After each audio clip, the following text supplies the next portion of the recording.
Bab 3. Ilmu alam, sains. Sudah kita katakan bahwa timbul, tumbuh, dan tumbangnya Indonesia merdeka di dunia, yang besar melindas, yang lemah makanan yang kuat, bodoh makanan yang cerdik, ini terutama tergantung pada industri. Pada industri kita berjumpa perkawinan sains dan teknik, ilmu alam dan pesawat. Sains dan teknik tidak bisa dipisahkan seperti juga kodrat dan benda. Sains dilaksanakan di teknik dan kemajuan atau kemunduran pesawat memajukan atau memundurkan ilmu alam pula. Kalau Indonesia tidak merdeka, maka ilmu alam itu akan terbelenggu pula. Semua negara merdeka sekarang menasionalkan, merahasiakan invention, pendapatnya buat dipakainya sendiri untuk persaingan dalam perniagaan atau peperangan. Sains, ahli bukti Indonesia, janganlah bermimpi dia akan bisa leluasa bisa mengembang selama pemerintah Indonesia dikendalikan, dipengaruhi atau diawasi oleh negara lain beralasan kapitalisme. Negara manapun juga di bawah kolong langit ini. Kemerdekaan ilmu alam itu hidup atau mati dengan kemerdekaan negara. Begitu juga kemerdekaan ilmu alam buat satu kelas hidup dan mati dengan kemerdekaan kelas ini. Walaupun Indonesia terkaya di dunia, tetapi selama ilmu alam tidak merdeka seperti politik negaranya, maka kekayaan Indonesia bukan akan menjadikan penduduk Indonesia ini senang, melainkan semata-mata akan memusnahkannya, seperti 350 tahun di belakang ini. Politik dan kecerdasan bangsa asing akan memakai kekayaan Indonesia buat memastikan belenggunya Indonesia, seperti ular kobra memeluk mangsanya. Begitulah ekonomi, politik, dan sains itu satu paduan yang tidak boleh dipecah-pecahkan. Bibit sains yang diakui sah di seluruh dunia sekarang kita dapati pada bangsa Yunani. Sepanjang pikiran saya, bangsa inilah bangsa purbakala yang terbesar kalau dipandang dari penjuru ilmu alam. Ilmu apa saja kalau kita gali asalnya, kita berjumpa dengan Aristoteles yang menjadi guru besar dari ahli pikir Arab. Marx tak bosan memberi pujian kepada singa pikiran Yunani itu. Galen menanam biji kedokteran, Euclid mengumpulkan matematika, Pythagoras mesti kita pelajari dalam sekolah kalau mau mempelajari matematika, Archimedes tak boleh dilupakan dalam ilmu alam, Demokrit dan Heraklit, bapak teori molekul dan atom, bapak dialektika. Makin berarti semakin dunia kita bertambah tua. Pada bangsa Arab, orang Barat berterima kasih karena bangsa ini menyimpan dan memajukan kecerdasan Yunani. Kimia, satu pusaka dari Arab yang dimajukan jauh oleh Barat. Tetapi selain daripada ini, bibit sains tak berapa tumbuh bermula original di dunia Arab. Aljabar yang besar sekali artinya dalam sains sekarang bukan terbit di negara Arab, melainkan di India. Seperti pedoman ilmu mencetak buku dan obat bedil dipindahkan oleh saudagar Arab dari Tiongkok ke Eropa. Begitulah juga Aljabar diambil dari Hindustan dan dipilihkan ke barat di mana ia tumbuh dari bibit sampai ke pohon yang bercabang di masa sekarang. Sudahlah tentu barang yang mustahil buat menguraikan sains yang bercabang dan beranting begitu banyak satu persatunya pada buku ini. Satu cabang seperti biologi saja bisa menawan seumur satu manusia dengan belum bisa menghabiskan persoalan yang ditimbulkan oleh biologi itu saja. Tetapi barang siapa di antara pembaca ini berniat hendak mendalamkan pengetahuan tentang sesuatu cabang dari ilmu bukti, maka di masa sekarang cukup jalan buat menyampaikan maksudnya. Dan lagi maksud buku ini terutama ialah mengemukakan cara berpikir yang tangkas yang dipakai oleh sains. Walaupun cara yang dipakai oleh sains juga termasuk dialektika dan logika, tetapi sains tentulah mengistimewakan metode, cara yang dipakainya sendiri. Dalam sains sendiri pun ada berlainan metode yang diutamakan oleh masing-masing cabang. Matematika yakni ilmu lapangan dan bilangan, memakai cara dan nama lain dari ilmu alam dan biologi. Walaupun semangat dan pokok besarnya dari kedua cara yang dipakai sebetulnya sama juga. Sebagaimana ilmu alam dan kimia dan lain-lain sekarang dipengaruhi oleh dan didasarkan atas listrik, begitulah pula semua cabang ilmu sekarang dipengaruhi dan disandarkan pada matematika. Sudah diketahui bahwa ilmu keinsinyuran buat sipil, kimia atau listrik hidup dan mati dengan matematika. Setelah Mendelisme diakui syah, maka biologi yang ada pada Darwinisme bersandar pada logika dan dialektika saja, sudah tak berpisah lagi dari matematika. Begitulah pula ilmu pergaulan, seperti ekonomi, tidak merasa sempurna kalau tidak disandarkan pada statistik, ialah bagian matematika pula. Kita sudah ketahui bahwa ahli bintang yang terbesar seperti Newton dan Einstein juga ahli matematika terbesar. Buat pemikir masyarakat, walaupun dialektika dan logika yang diutamakannya, tetapi cara berpikir yang dipakai oleh ahli matematika juga tidak percuma kalau diketahuinya. Seperti juga pemain sepak bola, tidak kerugian kalau dia mempelajari tenis atau berenang. Begitulah juga pemikir pergaulan, pada siapa madilog dipusatkan, menambah kecerdasannya. Kalau ia pelajari dan pahamkan cara yang dipakai matematika. Seseorang bertubuh baik dan kuat kalau sudah dilatih dengan silat yang baik, lain pandang langkah, sikap, dan tangkisannya terhadap setangan lawannya daripada ketika ia masih hijau belum dilatih. Begitulah juga otak yang sudah dilatih oleh matematika, lain sikapnya terhadap sesuatu persoalan daripada otak mentah. Tidak percuma orang barat mendasarkan sekolah rendah dan menengah pada matematika. Tidak percuma Euclid, ahli matematika Yunani, dijadikan guru pemuda seluruh dunia yang sopan masa sekarang. Pendidikan Indonesia, saya pikir, harus sempurna kalau pemuda, putra dan putri atas belanja negara mesti tamatan SMP, kecuali 1-2 yang betul-betul tak kuat otaknya untuk menjalankan. Entah di mana, buku, majalah atau surat kabar apa, saya sudah lupa, tetapi dalam pelarian saya yang lebih dari 20 tahun itu, 3 definisi yang saya ingat tentang sains yang pendek dan akurat ialah: 1. Sains ialah akurat talk, ilmu alam ialah cara berpikir yang akurat, tepat atau paham yang nyata. 2. Sains ialah organization of fact, penyusunan bukti. 3. Sains ialah simplification by generalization, penggampangan dengan mengumumkan. Ketiga definisi itu satu sama lainnya berhubungan dan isi mengisi, tambah menambah, dipandang dari satu penjuru. Yang pertamalah definisi yang dituju, dari penjuru yang lain yang kedualah, dan seterusnya. Bermula sekali di atas saya memakai kata definisi, artinya ketentuan, kepastian. Definisi ini penting sekali buat segala sains, buat akurat trok, untuk akurasi persis berpikir, penting buat matematika, ilmu alam, dan logika. Pasal 1. Definisi. Saya terjemahkan dengan penetapan, pembatasan, pemastian. Artinya ialah buat menentukan tepat batasnya sesuatu perkataan atau hukum atau paham. Lebih dahulu mesti kita definisikan definisi itu sendiri. Lebih dahulu kita pastikan kepastian itu. Apakah definisi itu? Inilah pertanyaan yang harus kita mesti jawab lebih dahulu. Tak ada definisi, tak bisa ada sains. Seperti sebetulnya keadaan di seluruh dunia Asia sebelum Barat datang. Tak beres lebih dahulu definisinya, maka morat-marit, coreng-moreng, dan kacau belaulah ilmu bumi umpamanya. Mesti dipastikan, dibatasi, didefinisikan lebih dahulu. Kalau tidak, maka pembicaraan bisa meluas, mengembara kian kemari, melampaui dan meninggalkan daerahnya. Madilog ini umpamanya ialah satu perkara tentang cara berpikir, perkara lain tetapi berhubungan kena-mengena dengan madilog. Boleh dan mesti diuraikan, tetapi tak boleh melewati, tak boleh menyesatkan cara berpikir. Sesudah cabang sesuatu ilmu alam yang mau diuraikan itu didefinisikan, dipastikan, maka perlulah pula lebih dahulu dipastikan barang bahannya, yakni segala bukti yang menjadi sendi dari ilmu alam itu. Akhirnya, hukum yang diperoleh sebagai hasil pemeriksaan yang tenang mesti dipastikan betul-betul. Demikianlah pentingnya definisi dalam ilmu alam.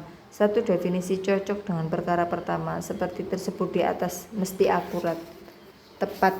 Apakah yang boleh dinamai tepat, akurat? Kalau barang yang dipastikan, didefinisikan itu terbatas, terpagar, dan semuanya ada dalam pagar. Kalau pagarnya, batasnya tak rapi dan tak semuanya barang ada dalam pagar, dalam batas, maka definisi itu gagal. Daripada barang mana dipagari, dari barang yang satu golongan, satu kelas sama dia, tetapi mempunyai perbedaan. Jadi definisi itu maksudnya pertama menentukan golongannya, kelasnya sesuatu barang, dan kedua perbedaannya barang itu dengan barang lain yang satu kelas, satu golongan dengan dia. Definisi itu mesti dimajukan, esensial atribut, sifat yang penting. Sifat-sifat yang penting ialah kelas dan perbedaan. Contoh, kita memastikan mendefinisikan manusia. Lebih dahulu kita mesti cari golongan. Kelasnya manusia ialah hewan, tetapi hewan itu luas daerahnya.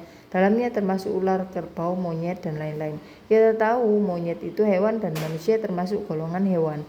Dalam hal ini manusia dan monyet tadi memang bersamaan, Tetapi anak-anak pun tahu bahwa monyet bukan manusia dan manusia bukan monyet. Jadi definisi kita tadi bahwa manusia itu hewan belum lagi cukup. Kita mesti cari perbedaan dengan monyet yang satu kelas dengan manusia itu. Kita tahu, yakni kita percaya bahwa belum tentu besok pengakuan itu tetap benar. Tetapi sekarang kita tahu bahwa manusia mempunyai akal, berakal, dan monyet tidak, cuma berinsting. Manusia pandai berpikir menurut hukum yang kita namai hukum berpikir atau logika. Akan tetapi monyet cuma berinsting, berkecerdasan yang diberikan alam padanya. Pendeknya, menurut pengetahuan kita sekarang, perbedaan manusia dengan monyet ialah yang pertama pandai berpikir dan yang kedua tidak. Definisi kepastian yang sempurna tentang manusia sekarang ada seperti berikut. Manusia ialah hewan yang berpikir.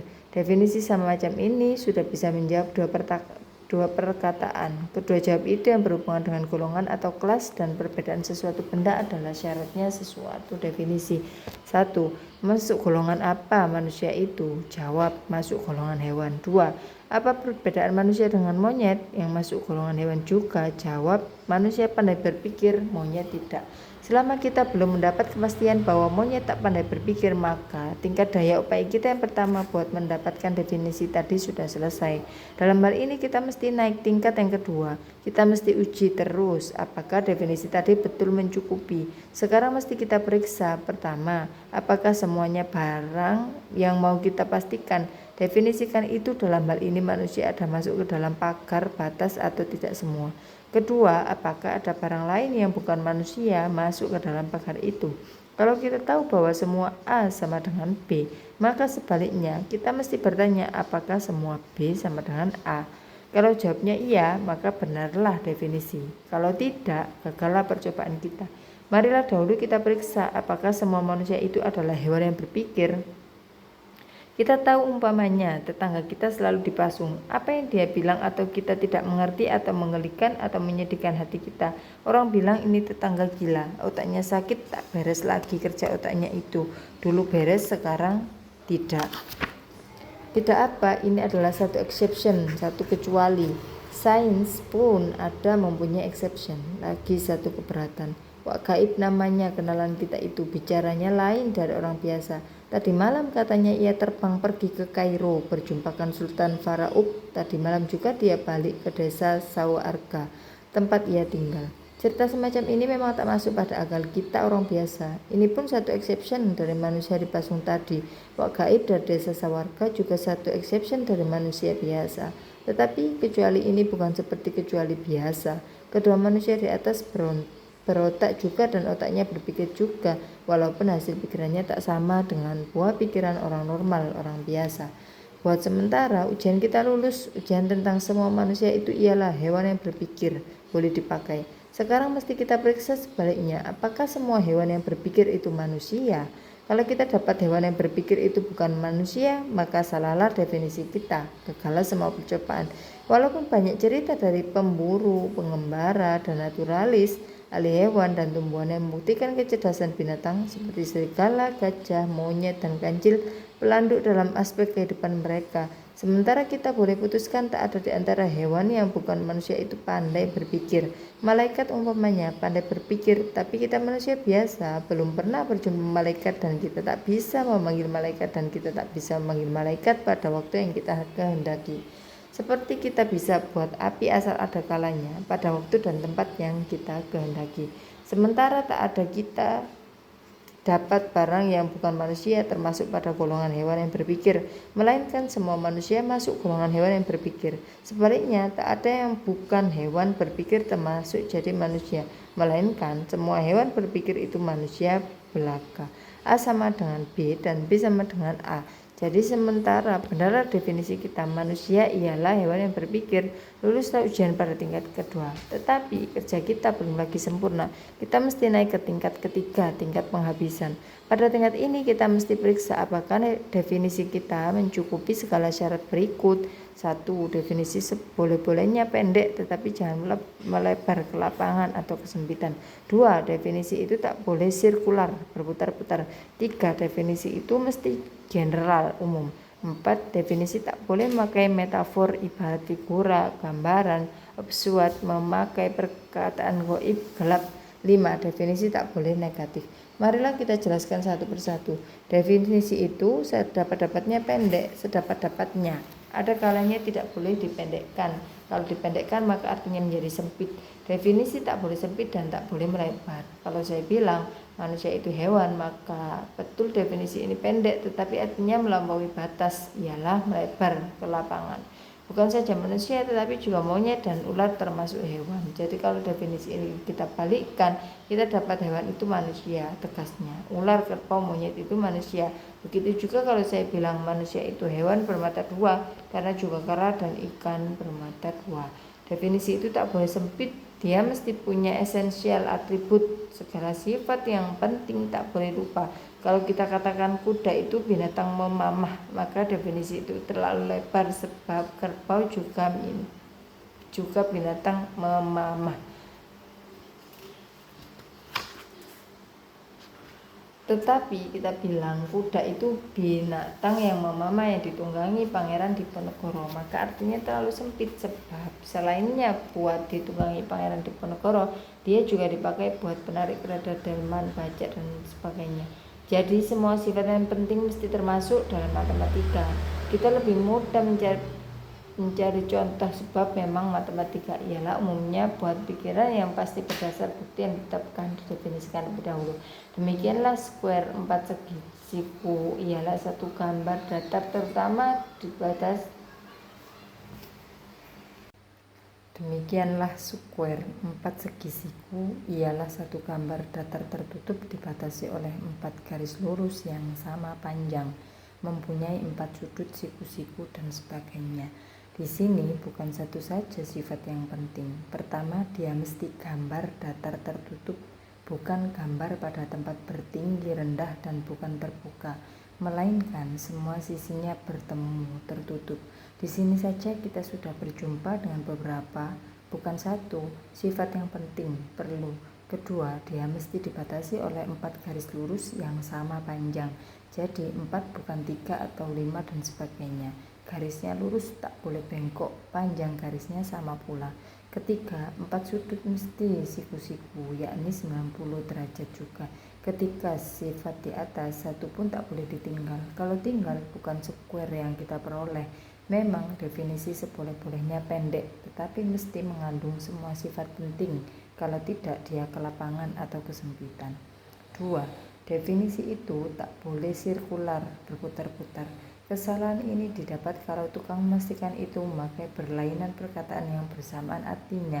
Contoh dari Aristoteles, tumbuhan yaitu barang hidup mempunyai jiwa, vegetable itu artinya tumbuhan juga. Jadi sebenarnya definisi ini tumbuhan yaitu barang hidup yang mempunyai jiwa tumbuhan. Di sini nyata, tumbuhan balik artinya pada tumbuhan, jadi setali 3 uang, sama artinya. Dan begitu kita tak dapat kepastian penerangan dari tumbuhan. Demikianlah kalau Mahatma Gandhi mendefinisikan, memastikan bahwa ahimsa itu soul force, kekuatan jiwa yang berdasar kasihan, seperti pati rohani. Apakah kekuatan jiwa itu? Itulah yang perlu lagi dibuktikan, ditunjukkan. Kalau satu barang yang mesti dibuktikan dengan mengganti nama baru yang mesti diterangkan pula, maka pekerjaan itu berputar-putar di sana saya seperti mengukur kain sarung. Begitulah kenalan saya tak akan memberi keterangan apa-apa kalau definisi itu dipastikan begini. Satu definisi ialah satu ketentuan yang pasti yang ditentukan oleh ketentuan yang tentu. Di sini dia pakai perkataan ketentuan dan pasti berulang-ulang, tak ada memberi keterangan baru, karena keterangan yang diberikannya itu tak berpangkal, tak berujung seperti orang mengukur kain sarung saya. 3. Definisi itu mesti general, umum. Dia mesti umum, biasa, lebih diketahui daripada barang yang dipastikan. Hewan lebih umum, lebih luas daerahnya daripada manusia. Sebab ke dalam daerah hewan termasuk juga monyet, ular, ikan, bukan saja manusia. Tetapi walaupun daerahnya lebih luas daerah itu, keumuman itu sedapat-dapatnya lebih diketahui. Jangan diketahui oleh kaum teristimewa saja, kaum terpelajar saja umpamanya. Demikianlah definisi di bawah ini, walaupun betul cuma diketahui oleh sebagian kecil manusia saja. 1 jam ialah 1 kronometer buat pengukur waktu dengan tepat. Cukuplah kalau dibilang 1 jam ialah alat buat pengukur waktu. Tak perlu kita pergi ke kapal di mana orang pakai semacam jam istimewa yang bernama kronometer buat pekerjaan yang kurang diketahui orang, kecuali kalau tak ada jalan lain daripada jalan istimewa tadi. 4. Definisi tak boleh memakai metafor, ibarat, kata figuratif, dan kata yang abstrak, gaib. Kita dengan definisi mau dipastikan, buktikan, dan terangkan sesuatu barang. Dengan memakai perkataan gaib yang tidak bisa dikenal panca indera kita, barang yang mau kita pastikan, definisikan itu tak akan bertambah pasti, nyata, malah sebaliknya. Demikianlah kalau seorang penyair, ahli metafor yang tulen, mengumpamakan dia sepantun anak ikan yang di waktu pasang besar hanyutlah dia. Dalam satu hal dia ada persamaan dengan ikan. Yang terakhir ini, ikan ini dihanyutkan pasang dan si penyair dihanyutkan sengsara hidup. Walaupun sengsara hidupnya itu seringkali cuma didapat di ujung pena parkernya saja. Tetapi lain dari itu, tak banyak persamaan anak ikan tadi dengan tukang syair kita. Kalau dalam mendefinisikan seorang penyair, kita definisikan anak ikan sebagai gantinya, maka masuklah pula segala sifat anak ikan yang tak ada pada si penyair. Umpamanya, si anak ikan kepalanya selalu dingin, kecuali kalau sudah masuk kuali. Sedangkan si ahli syair, kepalanya belum tentu dingin, adem selalu.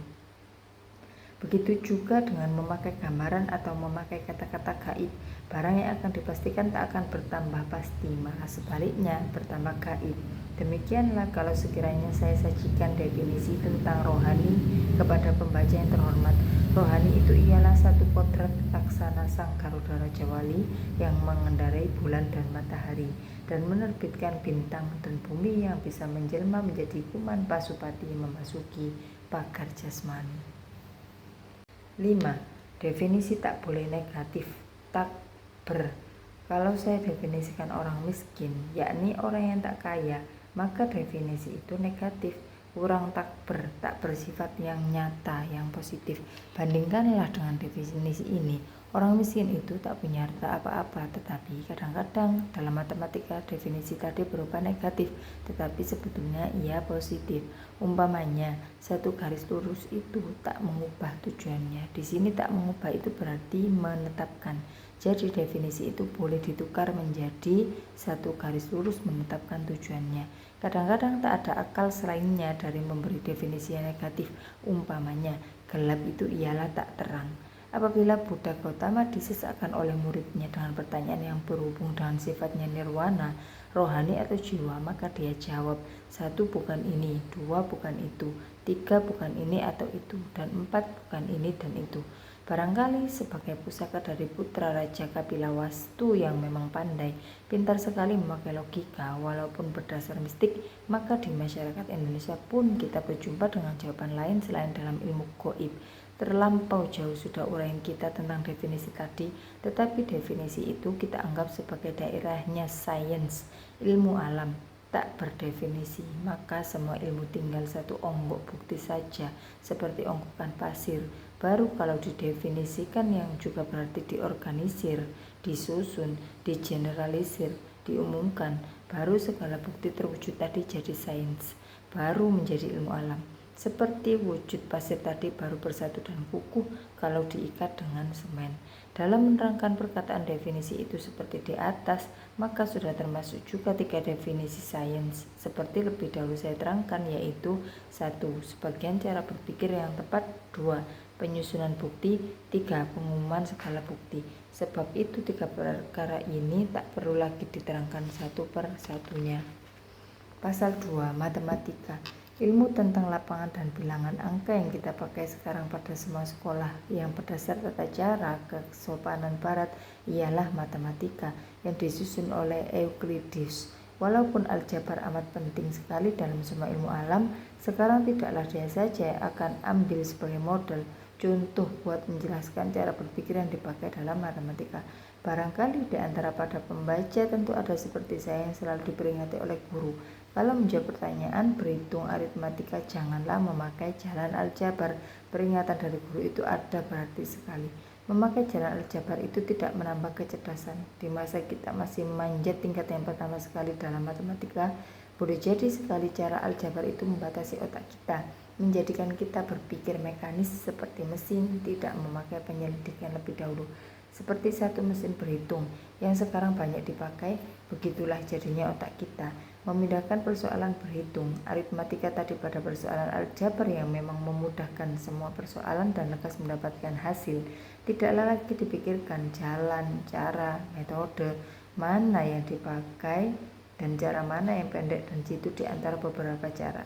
Yang dipikirkannya ialah lekas mendapat hasil, pendapatan yang betul.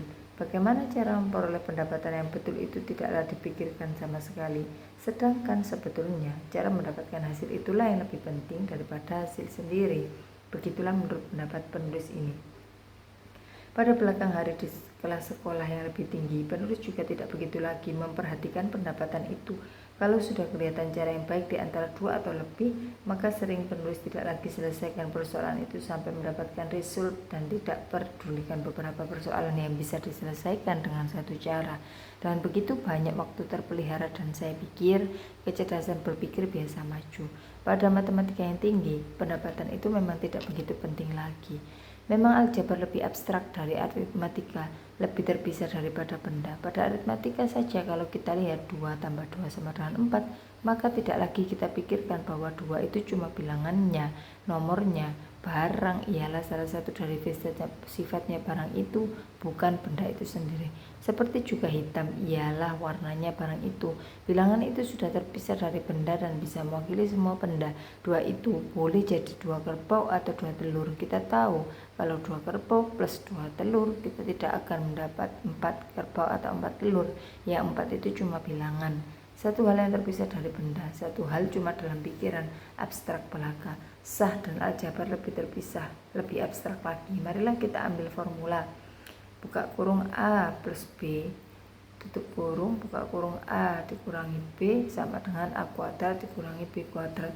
Kalau A itu 3 dan B itu 2, maka 3 tambah 2, buka kurung 3 kurangi 2 sama dengan 3 kuadrat dikurangi 2 kuadrat. Di kiri dari tanda sama dengan kita peroleh 5 kali 1 sama dengan 5. Di kanan 9 dikurangi 4 sama dengan 5 pula.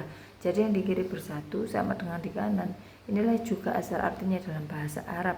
Kalau A bukan 3 seperti di atas melainkan 5 dan B bukan 2 melainkan 3 umpamanya, maka kita peroleh 5 ditambah 3 buka kurung 5 dikurangi 3 sama dengan 5 kuadrat dikurangi 3 kuadrat. Di kiri tanda sama dengan kita peroleh 8 kali 2 sama dengan 16.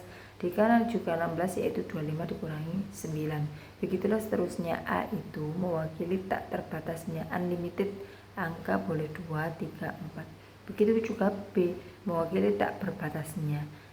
A itu tak perlu lebih besar dari B. Umpamanya buka kurung 2 plus 3 tutup kurung, buka kurung 2 dikurangi 3 tutup kurung sama dengan 2 kuadrat dikurangi 3 kuadrat. Atau 5 kali min 1 sama dengan 4 dikurangi 9, min 5 sama dengan min 5 QID.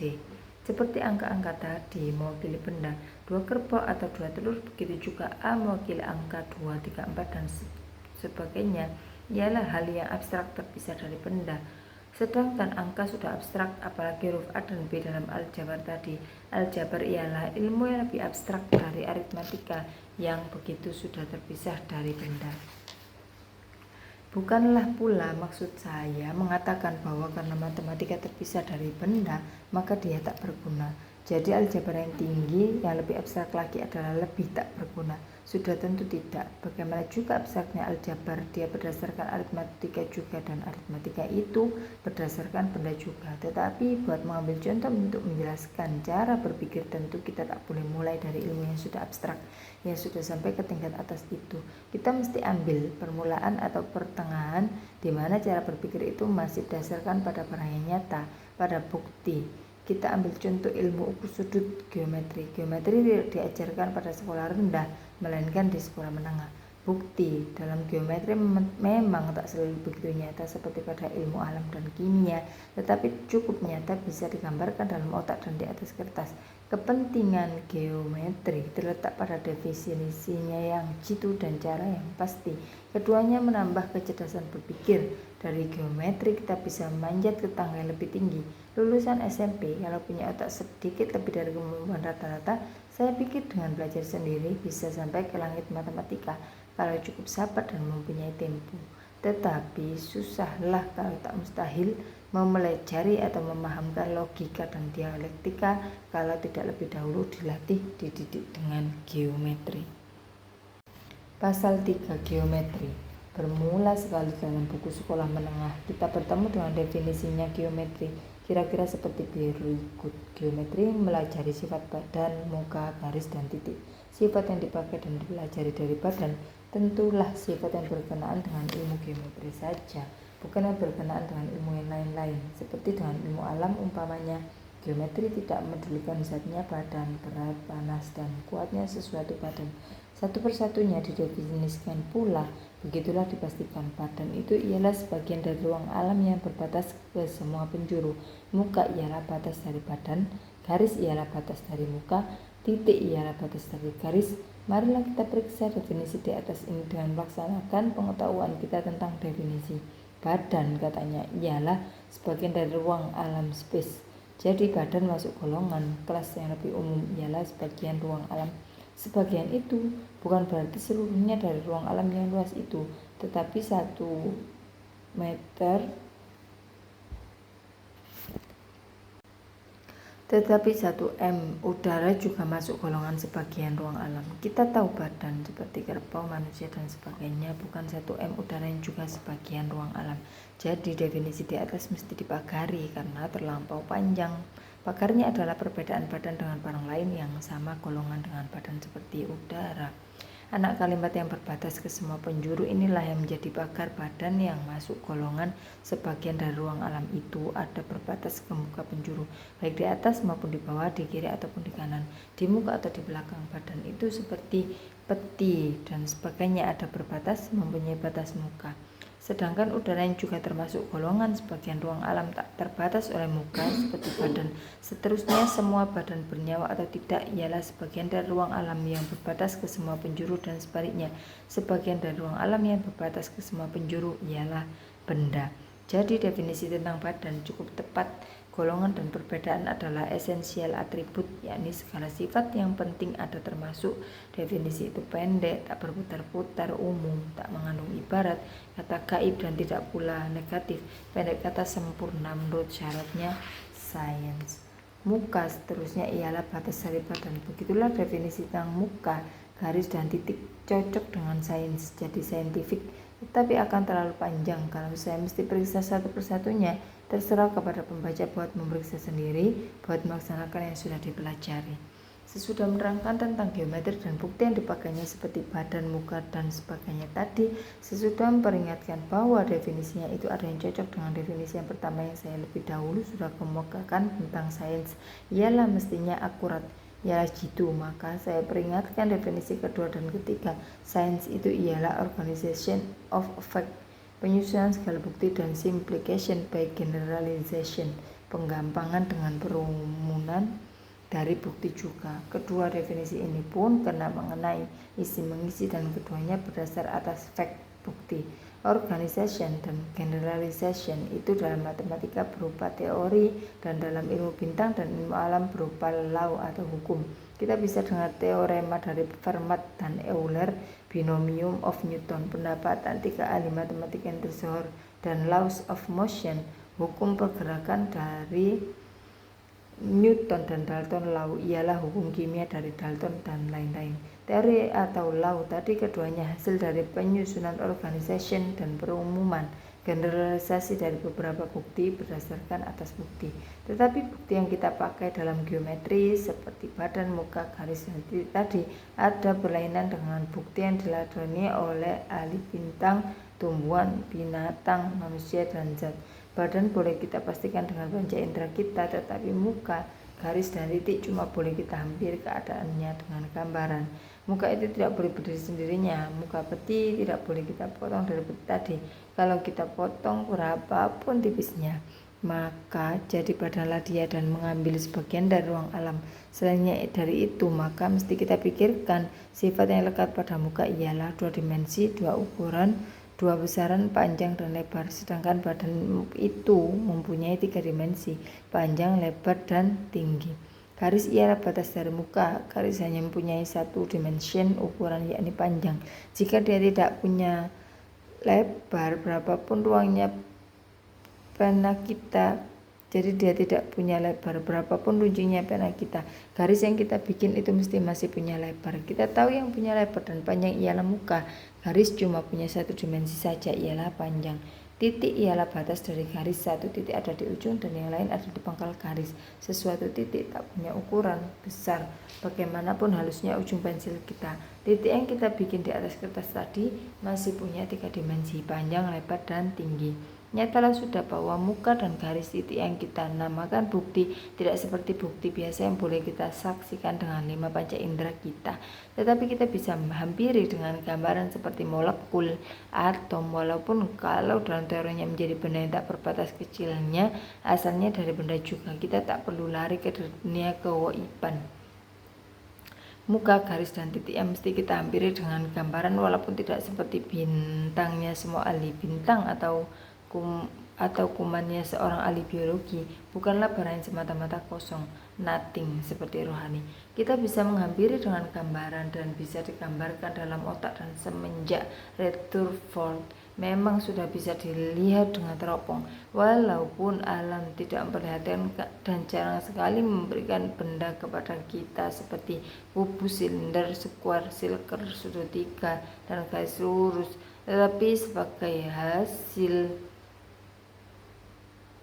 dari otak, maka ahli matematika, kaum insinyur, dan ahli seni sudah memberikan bermacam-macam gedung, rumah, dan kesenian yang indah kepada kita yang berupa kubus, silinder, dan sebagainya tadi, yang menambah kesehatan kita dalam mempertinggi kesopanan kita.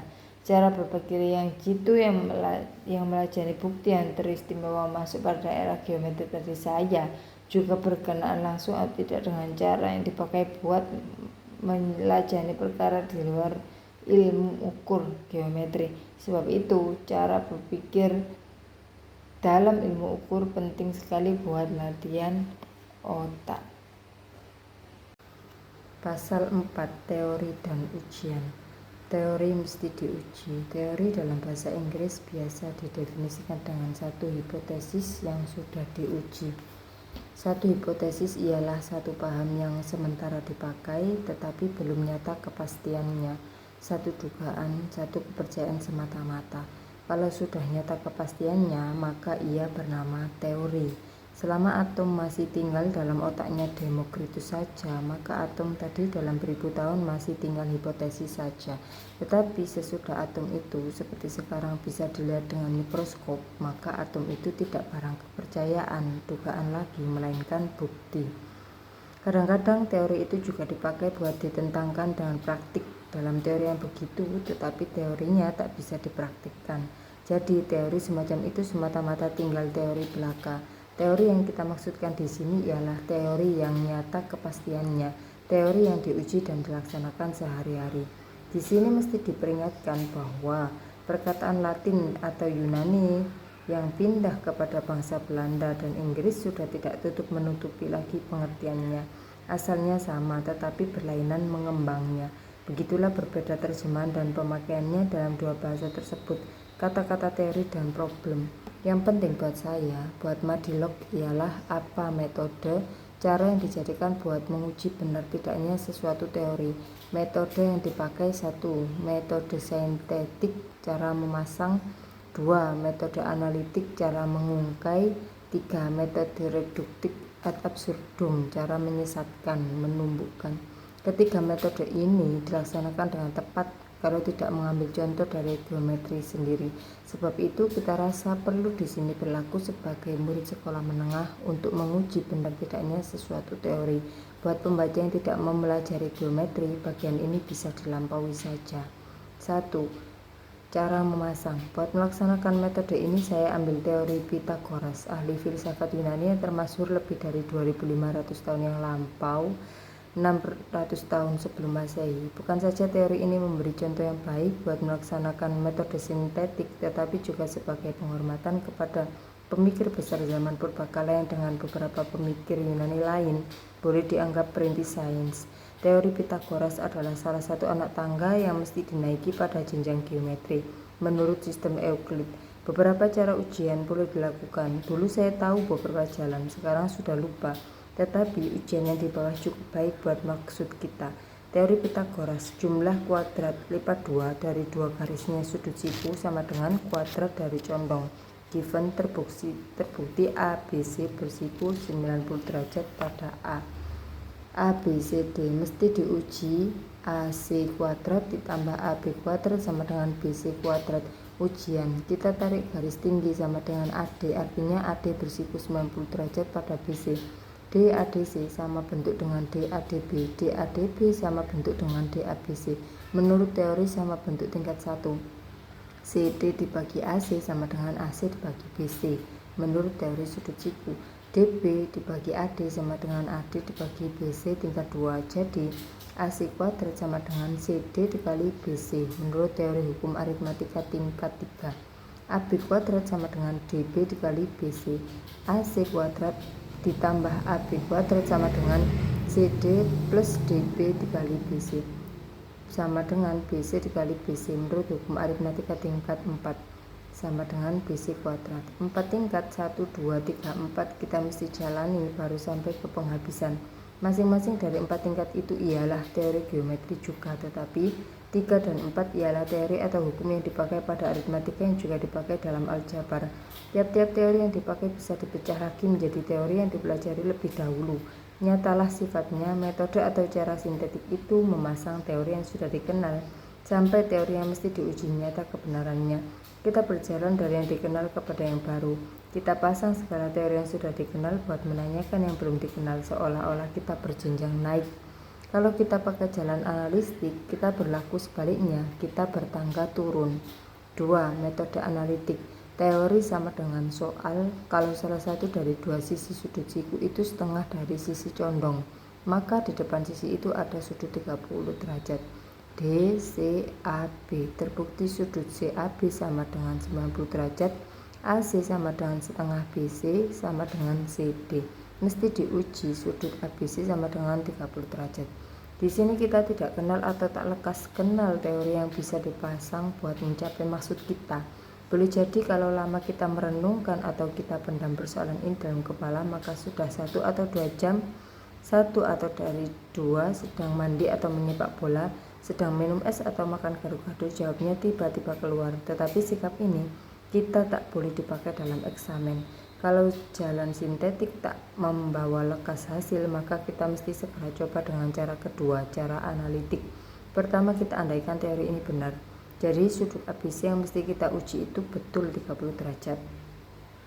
Kita bertanya, apakah akibatnya kalau tidak berlawanan dengan hukum geometri umumnya dan bukti soal, yaitu bukti teori yang kita mesti uji terkhususnya, maka benarlah soal itu. Demikianlah kata sudut DABC sama dengan 30 derajat, maka DACB sama dengan 60 derajat. Kalau begitu, DADC sama dengan DAC sama dengan 60 derajat. Sebab AC sama dengan CD ialah menurut terbukti given. Kalau DADC sama dengan 60 derajat, maka DADB sama dengan 180 derajat dikurangi 60 derajat sama dengan 120 derajat. Kalau DADB sama dengan 120 derajat, DBAD sama dengan 180 derajat dikurangi 120 ditambah 30 derajat sama dengan 30 derajat. Kalau DBAD sama dengan 30 derajat, maka DDAC sama dengan 60 derajat. Dan ini benar ialah menurut yang terbukti bermula. Quod erat demonstandum. Demikianlah sudah dibuktikan. Nyatalah di atas kita main kalau, main andai dari ujung, yakni dari perkara yang mesti kita uji sampai ke pangkal. Ke dasar geometri kita main andai. Kalau kita tak bertemu dengan hal yang berlawanan dengan geometri umumnya dan terbukti given yang didasarkan pada soal itu sendiri terkhususnya, maka benarlah jalan kita, betullah teori atau soal tadi. Dengan metode sintetik kita berjalan dari yang dikenal sampai kepada yang belum, yang kita mau kenal. Dengan metode analitik sebaliknya, kita berjalan dari yang kita mau tetapi belum kenal kepada jalan yang sudah kita kenal. Kalau kita tak sesat, tak berjumpa dengan hal bertentangan dengan yang terbukti atau hukum geometri, maka pasti betullah jalan kita. Terujilah, nyatalah benarnya soal atau teori yang sudah dikenal. Pada analitik kita berlaku sebaliknya. Kita ungkap segala yang tersembunyi dalam rahasia baru dalam teori atau soal baru ini. 3. Metode reduction ad absurdum. Ada kalanya kita tak lekas atau tak dapat jalankan dua cara di atas. Dalam hal ini kita pakai perkakas terakhir, metode reduction ad absurdum. Kita jerumuskan, sengaja sesatkan siapa yang tak percaya pada teori itu supaya insaf bahwa teori itu saja yang benar. A, B, D, C, B. Teori atau soal berkata, cuma satu garis siku boleh dijatuhkan dari titik C pada garis AB. Terbukti garis AB DCDA sama dengan 90 derajat. Mesti diuji, cuma CD saja yang bersiku 90 derajat pada AB. Ujian, kita asah otak kita mencari teori dan hukum yang kita kenal buat menyelesaikan soal ini. Tidak dapat, kita main andai dan coba berjalan dari yang belum dikenal pada yang nyata yang dikenal. Kita gagal, kita buntu, keringat sudah keluar sebab kita dalam eksamen dan sang waktu hampir berlalu. Sekarang kita mau tak mau lari pada jalan ketiga, reduction ad absurdum. Seandainya kalau ada garis kedua bersiku jatuh dari C pada AB, umpamanya garis CE, kalau begitu CED sama dengan 90 derajat. Kalau begitu maka jumlah D3CDE sama dengan 90 derajat ditambah 90 derajat sama dengan X derajat, jadi lebih dari 180 derajat. Jadi bertentangan rumus undang yang sudah dikenal dalam geometri, yaitu jumlah semua sudut dari sudut 3 selalu 180 derajat. Jadi ini andai ada absurd bertentangan dengan hukum yang sudah dikenal, sebab itu teori yang mau kita uji di atas ada benar. Pada jalan ketiga ini kita andaikan akibat teori itu salah. Kita berjalan membelakang dari akibat ke pangkal. Akhirnya kita sesat sebab kita berjumpa hal yang bertentangan dengan hukum atau teori geometri yang sudah kita akui benarnya lebih dahulu. Jadi akhirnya kita yakin bahwa akibat teori yang mau diuji itu sendiri tak salah, yakni betul. Semua jalan lain yang menyesatkan kita menjumpai dengan hal yang bertentangan dengan hukum geometri. Kalau akibat disalahkan, maka dasar geometri yang sudah diakui sahnya mesti disalahkan pula. Problema. Dalam problema, yaitu dalam sesuatu persoalan membuat satu gambaran geometri dengan penggaris dan pasir, kita juga memakai dua cara pertama dalam menguji teori tadi, cara memasang dan cara menyusun. Ada lagi satu cara yang kita pakai, ialah cara memakai intersection of logis, pertemuan jalan. Sesudah gambaran geometri tadi dibikin, maka kita seperti pada teori mesti uji kebenaran gambaran yang kita peroleh. Uji apakah gambaran itu memenuhi syarat yang dituntut oleh problema. Jadi satu problema mesti mula-mula dipecahkan dan kemudian diuji. Buat memperjelas, maka sekarang tidaklah perlu kita beri gambaran buat menjelaskan dua cara yang pertama, karena sudah termasuk dalam pembicaraan kita yang dahulu. Buat memudahkan pengertian, lebih baik kita mulai dengan cara yang baru itu, di mana kita akan pakai gambaran. Dengan cara memasang, kita juga berjenjang naik sampai kepada gambaran geometri yang dikehendaki oleh problema persoalan. Kita pakai hukum yang sudah kita kenal. Apabila kita sudah dapat gambaran itu, maka kita uji apakah gambaran dari tadi memenuhi semua syarat yang dimajukan oleh problema persoalan. Kalau ada memenuhi syarat, benarlah dia, kalau tidak, salahlah dia. Kalau tegasnya problema menghendaki satu garis siku atas satu titik pada satu garis melintang, maka dengan jangka kita ambil antara yang perlu sampai kita dapatkan garis yang dikehendaki. Sesudah kita dapat garis yang dikehendaki itu ialah garis siku, maka kita uji seperti menguji teori. Apakah garis itu betul garis siku yang bersudut 90 derajat dengan garis terbukti? Kalau ujian itu lulus, benarlah konstruksi gambaran kita. Ada kalanya kita tidak bisa memasangkan antara garis atau sudut yang sudah dikenal buat disampaikannya pada gambaran. Dalam hal ini kita berjenjang turun, kita berjalan membelakang. Kita andaikan gambaran itu sudah didapat, kemudian kita periksa garis dan atau sudut apa yang mesti dipakai buat gambaran itu. Sesudah kita ketahui titik, garis atau sudut yang mesti didapat, maka barulah kita pakai pasir dan penggaris untuk membuat gambaran yang dikehendaki. Apabila selesai, maka kita periksa apakah gambaran itu memenuhi segala syarat yang dituntut oleh problema. Intersection of logic. Cara mencari pertemuan jalan garis. Buat ini kita terpaksa memberi gambaran lagi. Problema. BMANP. Tariklah garis menyinggung pada satu lingkaran dari satu titik di luar lingkaran tadi. Terbukti circle M lingkaran M dikehendaki. Menarik garis menyinggung dari P ke lingkaran M. Konstruksi bangunan sambungkan P dengan M. Bikin lingkaran penolong circle M dengan memakai M sebagai garis tengah. Circle M, potong circle M pada titik A dan B dengan P. Jadi garis PA dan PB adalah garis menyinggung yang dikehendaki. Ujian. Tarik garis menolong MA dan MB. Nyata bahwa DMAP dan DMBB bersiku 90 derajat karena masing-masing berdiri pada lingkaran. Garis PA dan PB berdiri bersiku atas stral MB dan MA. Jadinya, kedua garis PA dan PB adalah garis penyinggung. Amatilah sudut MPP. Dia ada 90 derajat sebab berdiri menentang setengah lingkaran PBM. Ia adalah pertemuan garis PB dan NB di B. Titik B pada dua garis PB berlokus bertempat di seluruh lingkaran yang pusatnya N. Titik B pada garis MB yang berlokus bertempat pada lingkaran M, di mana dua lingkaran itu bertemu berselang seperti di B. Di sanalah titik B dari garis PB dan B dari garis MB berpadu. Peramatilah sendiri sudut MAB. Pasal 5. Cara berpikir matematika dan penghidupan. Sebetulnya, cara berpikir dalam geometri tadi walaupun sedikit berupa lain, termasuk juga ke dalam cara kita berpikir hari-hari, makin cerdas otak kita akan situ dan benarnya buah pikiran kita, yakni kalau kita perhatikan syarat yang lain buat kesempurnaan berpikir. Kalau seorang bapak yang berpengalaman cukup memperingatkan kepada anaknya yang keras hati itu bahwa uang yang ada dalam kantongnya itu tak cukup buat perjalanan jauh, maka sebetulnya ia memasang semua alasan seperti ahli matematika tadi ketika ia menguji benar atau tidaknya sesuatu teori sesuatu soal.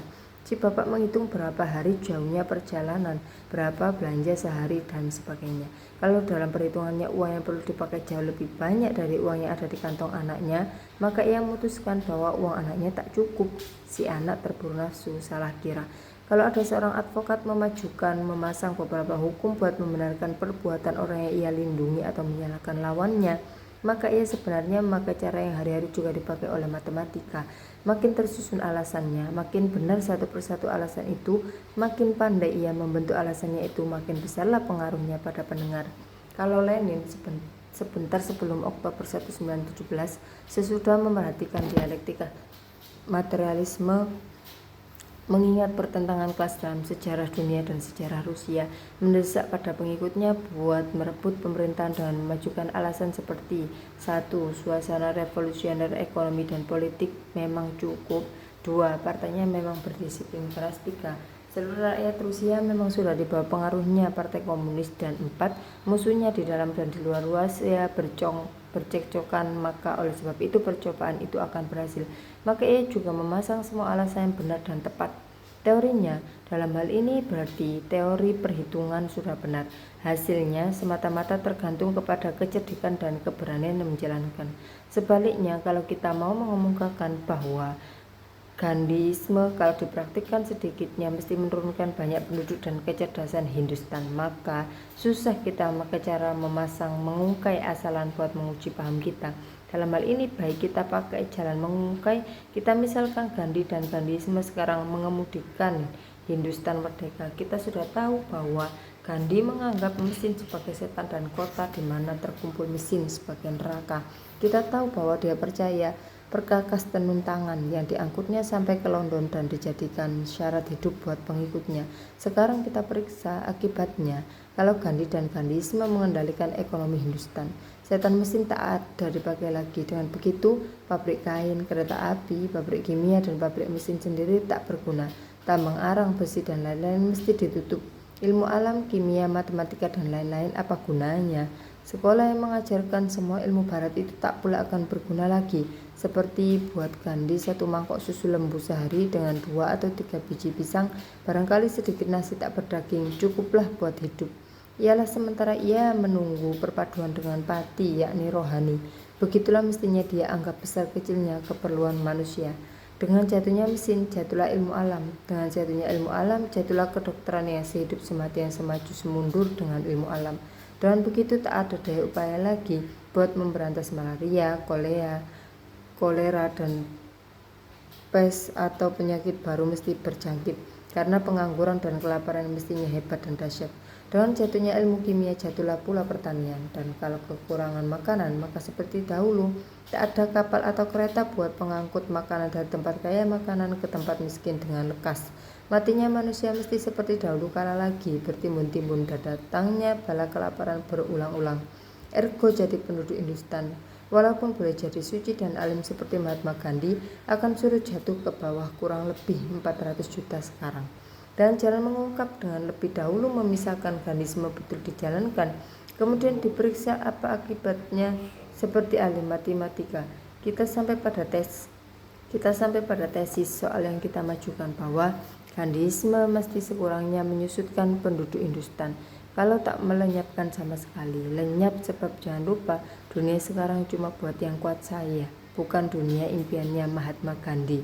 Kalau seterusnya kita mau majukan bahwa ahimsa dari Mahatma Gandhi itu tak bisa mengadakan perdamaian seperti Mahatma Gandhi itu, tak bisa mengadakan perdamaian dunia seperti Mahatma sendiri pernah mengakui bisa, maka jitu dan pendek sekali kita pakai cara ketiga, menguji teori dengan menyesatkan.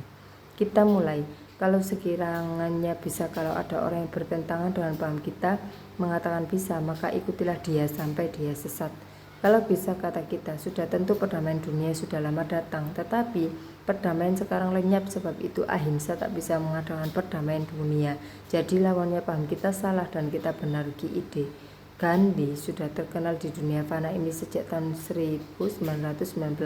Lebih dari 20 tahun dengan radio atau jalan lain dia bisa sampaikan ahimsa pada mereka yang berkewajiban memegang perdamaian. Tetapi walaupun Gandhi ada dengan itu, ahimsa perdamaian tak ada dan pasti tak akan ada selama kapitalisme ada.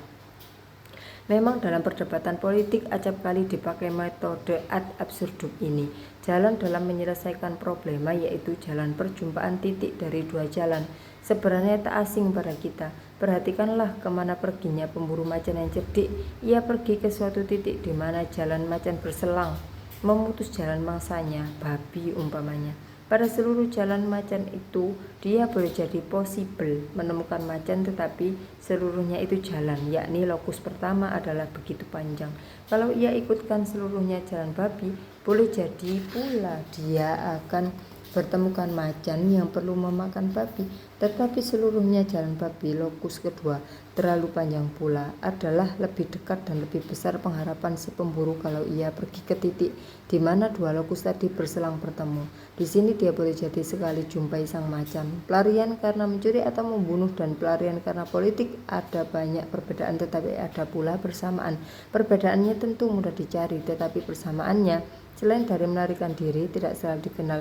Tetapi detektif reserse yang bijaksana mesti tahu akan persamaannya. Lebih-lebih kalau pelarian politik tadi berdasar filsafat pula. Dalam hal ini si pelarian filsafat tertarik oleh tempat yang sunyi. Ini pun menarik si pencuri seperti besi manut menarik besi biasa. Disinilah pertemuan kedua makhluk yang berakal tadi. Si reserse yang ahli bijaksana tak perlu ketahui dan ikut seluruh jalannya si pencuri atau mangsanya yang lain si pelarian politik berdarah filsafat. Dua loci jalan mereka yang bertentangan dalam beberapa hal itu, pencuri dan ahli politik yang berdarah filsafat biasanya berselang, bertemu pada suatu tempat, ialah tempat yang sunyi. Inilah rahasia buat reserse yang cerdik. Tetapi buat pelarian yang cerdik ini rahasia sudah tentu tak rahasia lagi. Bagaimanapun juga yang kita mau majukan di sini ialah pemandangan bahwa cara interseksi lokus pertemuan dua jalan bukanlah cara berpikir yang semata-mata perkakasnya berpikir ahli matematika saya. Pasal 6. Perkembangan matematika. Tiap-tiap barang itu memang ada lawannya. Lawannya plan geometri, yakni geometri pada lapang datar. Tidak saja sudah terbit tetapi pesat majunya. Di Jerman dirintis Riemann, di Rusia oleh Minkowski. Geometri baru itu tidak lagi berdasar atas plane lapang datar seperti dasarnya geometri Euclid sekarang, tetapi atas lapang melengkung bumi ini. Begitulah uraian ahli geometri baru ini, bundar seperti bola. Kita tahu di dua kutub bumi kita ini sedikit datar, jadi berapapun kecilnya bagian bumi ini kita ambil tidaklah datar melainkan melengkung. Jadi garis atau sudut pada lapang melengkung ini sebenarnya tidak lurus atau datar. Kebenaran uraian ahli geometri baru itu sudah tentu tak boleh dibantah. Tetapi dalam perhitungan hari-hari, geometri Euclid sudah memadai. Kalau salah, maka salahlah itu tak akan berapa. Begitulah juga cara yang dipakai oleh Einstein buat menghitung gerhana umpamanya, berlainan dengan caranya Newton, tetapi beda hasilnya tidak berapa, cuma beberapa menit atau second saja. Buat ahli bintang dan matematika, perbedaan hasil penghitungan yang sedikit itu tentu berarti besar, tetapi buat kita tak seberapa artinya. Bagaimana hasilnya geometri Euclid kelak tentulah seorang pun tak bisa menaksir. Boleh jadi Euclid tetap buat matematika rendahan umpamanya, sedangkan buat matematika tinggi dipakai dasarnya non-Euclid. Tetapi tak mustahil non-Euclid dipakai buat seluruhnya matematika. Mungkin pula dua sistem cara itu berpadu, diambil baiknya dari masing-masing. Nasib ilmu alam itu tak ditentukan oleh sifatnya ilmu alam itu sendiri dan kelas yang membutuhi ilmu alam. Siapa tahu perusahaan baru atau pesawat baru lebih cocok dengan sistem Riemann. Kalau begitu, maka sistem ini akan dimajukan oleh satu golongan atau negara baru. Bagaimana juga di depannya plan geometri, ilmu ini cukup baik buat dipakai pengasah otak. Selain daripada itu, banyak memberi obat haus pada otak kita manusia umumnya dan ada penagih pemadat matematika khususnya. Ialah harus mau tahu. Kita manusia memang hewan yang ingin tahu. Dalam hal ini kita lebih ingin tahu daripada monyet, tikus, ya binatang apapun juga. Sedikit menyimpang, tetapi sungguh pun menyimpang, baliknya ke sana juga. Penulis ini tegasnya, dalam pelariannya yang lama itu tak saja nasib kesehatannya ada turun naik, tetapi kantongnya pun merasakan nasib pasang naik dan pasang surut itu. Tetapi dalam perasaan kekurangan benda itu penulis banyak mendapatkan benda pada ilmu tak berbenda, pada matematika ini. Persoalan matematika melupakan banyak perkara dari yang lain-lain yang tidak diharapkan lekas datang, yang mesti dilupakan. Jawab persoalan matematika yang diperoleh sendiri itu memberi kepercayaan atas diri sendiri dan kegiatan buat meneruskan, terutama bahasa yang dipakai dalam matematika. Bahasa Inggrisnya umpamanya adalah terkecuali pada masa penulis ini, tak lebih tak kurang. Kata yang dipakai tepat, tajam, terang, dan merdu. Ya, merdu buat penulis semerdu-merdunya sebab memenuhi sifat-sifat sains. Memang masyarakat kita kekurangan pimpinan dan kebutuhan pendidikan. Kegemaran berhitung dan berpikir memang umum di Indonesia. Di daerah yang saya kenal ketika saya masih pemuda, kegiatan buat berhitung itu memang luar biasa. Di Tanah Batak dan Minangkabau, kegiatan itu sampai ke puncak. Di lain tempat di Jawa Tengah umpamanya, saya dengar begitu juga. Tetapi kita tak mempunyai pimpinan. Didikan sekolah Belanda tak menambah, melainkan membunuh kegiatan matematika.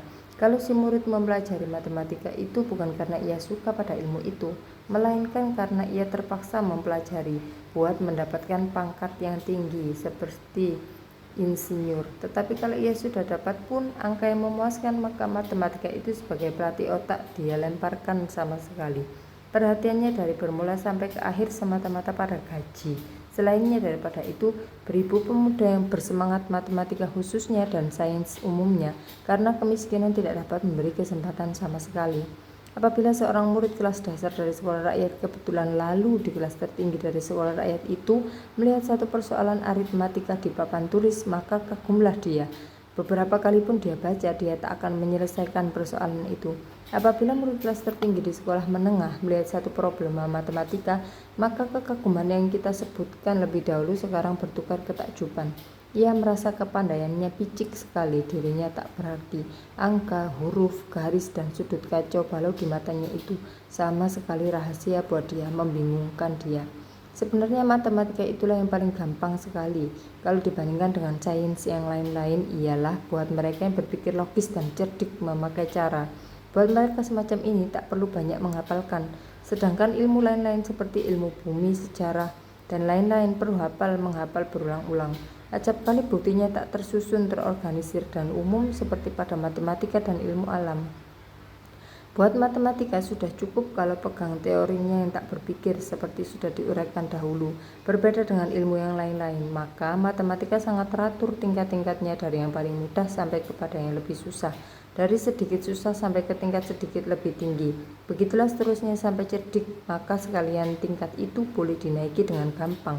Dan tidak sadar mereka tiba-tiba sudah sampai ke puncak.